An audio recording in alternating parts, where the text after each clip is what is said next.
अगर परमाणु युद्ध हुआ तो क्या होगा? यदि किसी वजह से परमाणु हथियारों का इस्तेमाल किया जाता है तो जितना आम इंसान सोच भी नहीं सकता उससे ज्यादा नुकसान हो जाएगा। सालों पहले जब अमेरिका ने युद्ध में जापान के ऊपर 2 टाइम बम गिराया था तब नागासाकी और हिरोशिमा में बहुत नुकसान हुआ था। इस ब्लास्ट में हिरोशिमा में 80,000 और नागासाकी में 70,000 से ज्यादा लोगों की मौत हुई थी। ब्लास्ट के दौरान नुकसान हुआ ही था, लेकिन उसके असर से कई सालों तक भी वहां के आम नागरिक इसके प्रभावों को झेलते रहे थे।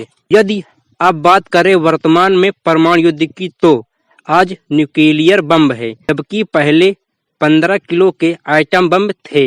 वहीं आज के परमाणु बम 100 किलो तक के भी हो सकते हैं और ये भी 1 या 2 की संख्या में नहीं बल्कि 500 तक की संख्या में हुए तो अब आप अंदाजा लगा सकते हैं कि इनका इस्तेमाल होने से किस हद तक नुकसान हो सकता है।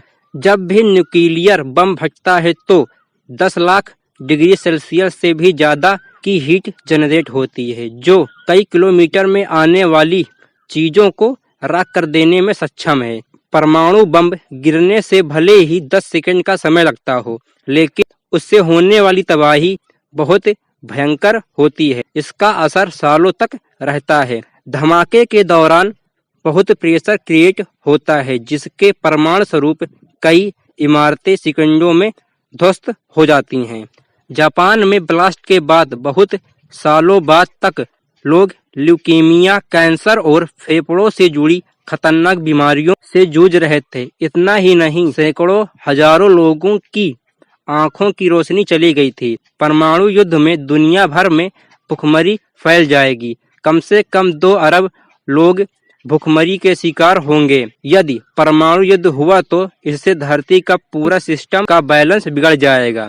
पृथ्वी का तापमान तेजी से कम होने लगेगा। ऐसा इसलिए क्योंकि इन हमलों से निकलने वाला धुआं पूरी धरती की सतह पर जम जाएगा, जिससे पृथ्वी की 10% जगहों पर सूर्य की रोशनी नहीं पहुंचेगी। यही नहीं, बारिश में भी 45% तक की कमी आ जाएगी।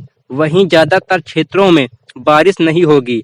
धरती का तापमान -7 से -8 डिग्री तक कम हो जाएगा। इस हिसाब से दुनिया पूरे 8,000 साल पीछे हिमयुग के समय चली जाएगी। तो गाइस, अगर परमाणु युद्ध हुआ तो इतनी सारी चीजें हो सकती हैं। तो गाइस, आशा करता हूँ वीडियो आपको अच्छी लगी। वीडियो को लाइक करें, चैनल को सब्सक्राइब करें, बगल में घंटी वाला बटन जरूर दबा दें। तो मिलते हैं अगले नए वीडियो के साथ। ठीक है।